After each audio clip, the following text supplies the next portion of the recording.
Welcome students आज हम एक बड़ा ही इम्पोर्टेंट क्वेश्चन डिस्कस करने जा रहे हैं जो आपके एग्ज़ाम पॉइंट ऑफ व्यू से बड़ा इम्पोर्टेंट है। और ऐसे क्वेश्चंस अक्सर एग्जामिनर अपने एग्ज़ाम में पूछते हैं। तो आइए इसको एक बार डिस्कस कर लेते हैं। मुझे उम्मीद है कि आपने मेरे इस वीडियो को लाइक कर लिया, शेयर कर दिया। अगर आप चैनल पर नए हो तो चैनल को सब्सक्राइब भी कर लिया। Students let's start.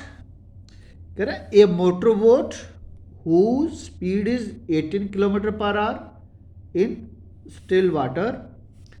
अब यहाँ पे क्या बोला जा रहा है कि स्टिल वाटर में अगर पानी रुका हुआ है तो स्टिल वाटर में जो स्पीड ऑफ द बोट है वो कितनी है, 18 किलोमीटर पर आवर।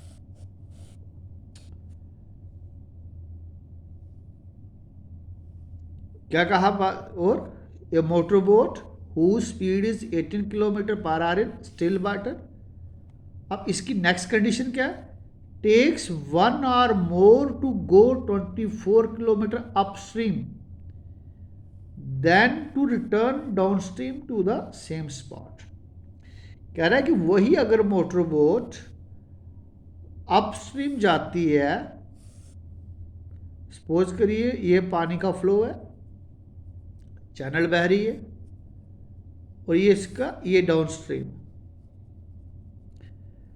अब ये लेट इट बी ये पॉइंट ए था और ये पॉइंट बी है। ए से बी पहुंच रही है या बी से ए पहुंच रही है। क्या कहा कि still water takes 1 hour more to go 24 kilometre upstream then to return downstream to the same spot. अगर ये जो हमारी बोट है वो क्या कर रही है, अगर डाउनस्ट्रीम आती है ए से B, let it be it takes T hours, लेकिन अगर यही अगर अपस्ट्रीम जाती है it takes T plus 1 hour. यानी कि अगर डाउनस्ट्रीम आती है तो ये टी टाइम ले रही है, तो अपस्ट्रीम जाएगी तो 1 घंटा उससे वो ज़्यादा लेगी। लेकिन ये जो ए और बी का डिस्टेंस है कितना है, 24 किलोमीटर्स। तो अब अगर हम बात मान लें, यहाँ कुछ बातें बड़ी इंपॉर्टेंट है, समझ लेते हैं। पहले छोटी छोटी बातें नोट करते हैं। तो यहाँ पे डिस्टेंस कितना है, डिस्टेंस हमारे पास यहाँ पे गिवन है 24 किलोमीटर। केस 1 में जो टाइम है वो टी है, केस 2 में जो टाइम है वो टी प्लस 1 है। ये बात हमें नोट रखनी है। अब छोटी सी बात एक और, जो स्पीड अगर हम मान लेते हैं डाउनस्ट्रीम में तो वो कैसी हो जाएगी, अगर हम x मान के चलते हैं। अगर अपस्ट्रीम की बात करूं तो उसको क्या करते हैं, y मान के चलते हैं। यहाँ थोड़ी सी कंफ्यूजन आने के चांसेस हैं बट उसको हम ठीक कर लेंगे। अब मैं यहाँ पे बताओ, ये हमारे पास स्टिल वाटर में थी 18 किलोमीटर पर आवर, ये थी डाउनस्ट्रीम। देखो अब ध्यान से, अगर स्टिल वाटर में 18 थी तो डाउनस्ट्रीम में अगर जाएगी, डाउनस्ट्रीम की हमने अगर x मानी हुई है तो x कैसी होगी, देखो स्टिल वाली 18 है, देखो स्टिल वाली 18 है यहाँ पे। डाउनस्ट्रीम में टोटल स्पीड x बन रही है, लेकिन इस ये जो करंट है हमारी, इसकी भी कोई स्पीड होगी। तो लेट इट भी, अगर मैं करंट की स्पीड मान लूँ तो मेरी कितनी हो जाएगी, अगर मैं ए मान के चलता हूँ करंट की स्पीड, तो डाउनस्ट्रीम कैसी हो जाएगी। बस ध्यान से समझना, अब मैं वेरिएबल दोबारा बदल लूँगा ताकि आपको जो क्वेश्चन और इजीली हो जाए। फिलहाल बात समझते हैं। तो करंट अगर ए है तो डाउनस्ट्रीम में ए प्लस 18 होने वाली है। फिर इसी तरह अगर मैं अपस्ट्रीम की बात करूं तो कैसी होगी? करंट अगर ए थी, इट मीन 18 माइनस ए मेरी स्पीड हो जाएगी किसमें? अगर बात करें हम अपस्ट्रीम में, अपस्ट्रीम में 18 माइनस ए, डाउन स्ट्रीम में 18 प्लस ए या ए प्लस 18 हो जाएगी। ठीक है, अब देखो आपको पता है speed is equal to distance over time है, ये फार्मूला हमें अब याद रखना है। और टाइम हमारे पास निकालने के लिए क्या फार्मूला बनेगा? Distance over speed. मुझे उम्मीद है कि अभी जितना भी क्वेश्चन हमने डिस्कस किया है ये आपको समझ आ चुका है। अगर नहीं समझ आया तो एक बार फिर से इसको एक बार देख लेते हैं। क्वेश्चन कह रहा है motor boat who speed is 18 kilometre per our still water, यानी कि स्टिल वाटर में मोटर बोट की स्पीड कितनी है? 18 किलोमीटर पर आवर। अगर ये हम 2 पॉइंट यहाँ से निकाल ही देते हैं ताकि हो सकता है कि आपको कंफ्यूज करें, ये डाउन स्ट्रीम एक्स वाली और अप स्ट्रीम वाई वाली, क्योंकि हमने जहाँ वेरिएबल ए और ए कर दिया। तो डिस्टेंस कितना है? 24 किलोमीटर। केस 1 क्या कह रहा है? Time t1। केस 2 कितना? टाइम t प्लस 1 है। करंट की स्पीड कितनी है? 1 किलोमीटर पर आवर। और डाउन स्ट्रीम में क्या होगा? करंट के साथ जो स्टिल वाटर में बोट की, ये बोट की अपनी स्पीड है और ये करंट की है, दोनों ऐड ऑन हो जाएंगे। और ये अगेंस्ट द बोट जा रही है, मतलब बोट जा रही है अगेंस्ट द स्ट्रीम, तो 18 माइनस ए हो जाएगी अप स्ट्रीम में।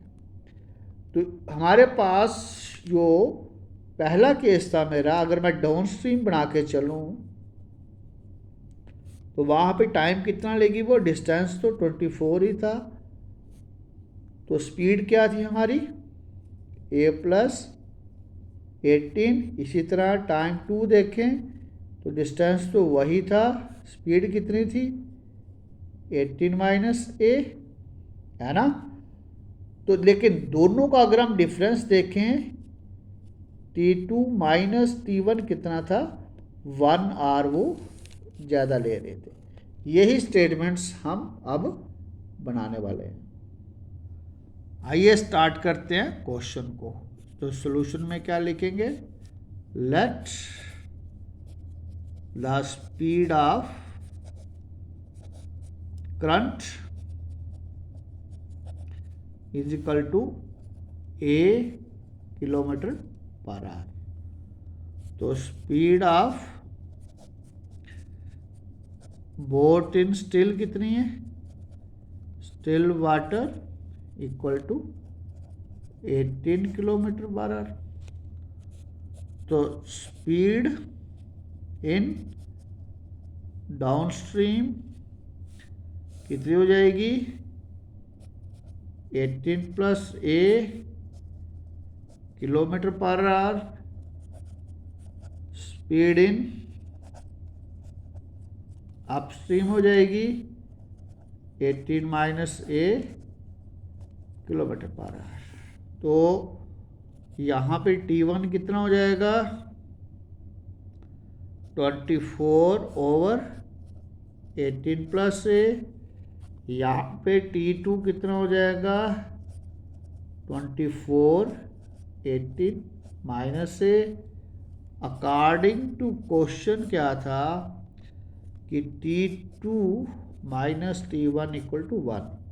ये हम सारा पीछे डिस्कस कर चुके हैं। T2 कितना आया? 24 by 18 minus a minus 24 18 plus a equal to 1। अब आप देखो यहाँ पे इन दोनों का एलसीएम आ जाएगा। ये 18 माइनस ए 18 प्लस ए प्लस बी, ए माइनस बी की आइडेंटिटी है। इट मीन 18 का स्क्वायर माइनस ए का स्क्वायर, इनका एलसीएम आ जाएगा। तो ये 18 माइनस ए से इसको डिवाइड किया तो 18 प्लस ए आ जाएगा। फिर 18 प्लस ए मल्टीप्लाई करेगा 24 के साथ, फिर माइनस, फिर 24 मल्टीप्लाई करेगा 18 माइनस ए के साथ इक्वल टू 1 आ जाएगा। फर्दर ये कैसे लिखेंगे इसको लिख लेंगे, अब ध्यान से देखना, 18 into 24 plus 24a minus 18 into 24 plus 24a divided by 18 का स्क्वायर माइनस a का स्क्वायर इक्वल टू 1। अब देखो ये माइनस का ये प्लस का, तो ये कैंसिल आउट। 24 कितना हो गया हमारा 48a इक्वल टू, ये यहाँ मल्टीप्लाई करेगा तो माइनस ए स्क्वायर प्लस 18 का स्क्वायर करेंगे तो क्या होगा 324। हम इसको ऐसे लिख सकते हैं, a का square plus 48a minus 324 equal to 0। अब ये हमारी बन जाएगी क्वाड्रेटिक इक्वेशन। ठीक है, ये हमारे पास बन गई है क्वाड्रेटिक इक्वेशन। तो इस इक्वेशन के अनुसार a आ गया 1, b आ गया 48, c आ गया माइनस 324। अब यूज़ करेंगे क्वाड्रेटिक फार्मूला, वो किसके बराबर है, उसको लिखेंगे x equal to minus b plus minus root b square minus 4ac by 2a। तो हमारे पास क्या आ जाएगा माइनस 48 प्लस माइनस 48 का whole square minus 4 into 1 into 324 भी कौन सा माइनस का डिवाइडेड बाय 2 इंटू 1। अब देखो माइनस 48 प्लस माइनस, तो ये 48 का होल स्क्वायर है ना, तो कैसे करेंगे 48 का होल स्क्वायर, इसके लिए मैंने एक शॉर्टकट ट्रिक बना रखा है, प्लेलिस्ट में जाइए वहाँ देखिए। तो 48 का होल स्क्वायर करने के लिए क्या करेंगे, पहले इस 8 का स्क्वायर करेंगे, वो हो जाएगा 64, फिर 4 8 जा 32, 2 जा 64, इसको ऐसे लिखेंगे, फिर 4 4 जा 16 लिखेंगे, हमारे पास आएगा 40132 तो 2304 माइनस माइनस हो जाएगा जी प्लस, तो 4 4 जा 16, 1 4 2 जा 8 और 1 9 4 3 जा 12 डिवाइड बाय आ जाएगा 2। अब देखो माइनस 48 प्लस माइनस, अब ये ऐड हो जाएगा, तो ये था 4 इसमें रखेंगे तो 1300 हो जाएगा, है ना। 1300 और 3 कितना हो जाएगा 16, 16 और 20 3600 ये हो जाएगा डिवाइड बाय 2। अब इसको लिखेंगे माइनस 48 प्लस माइनस 60, क्योंकि इसका रूट क्या आ जाएगा 60 बाय 2। फिर इसको लिख सकते हैं 48 plus 60 by 2 comma minus 48 minus 60 by 2। अब ये नेगेटिव है ना, तो नेगेटिव स्पीड नहीं हो सकती, इसको हम क्या कर देंगे रिजेक्ट। तो ये कैसे 60 में से 48 निकाला तो कैसे लिखेंगे इसको 12 बाय 2 इक्वल टू 6, यानी कि जो हमने यहाँ पे बोट की स्पीड हमारे पास 18 किलोमीटर पर आवर थी, ये हमने बोल रखी थी स्पीड ऑफ करंट, वो कितनी आई 6 kilometre per our. I hope so कि आपको ये क्वेश्चन समझ आ गया है। तो मुझे उम्मीद है कि आप मेरे इस वीडियो को लाइक करोगे, शेयर करोगे और दोस्तों तक पहुँचाओगे। अगर आपकी कोई क्वेरी होगी तो आप कमेंट बॉक्स में लिखना, मैं रिवर्ट करूँगा। Thank you students.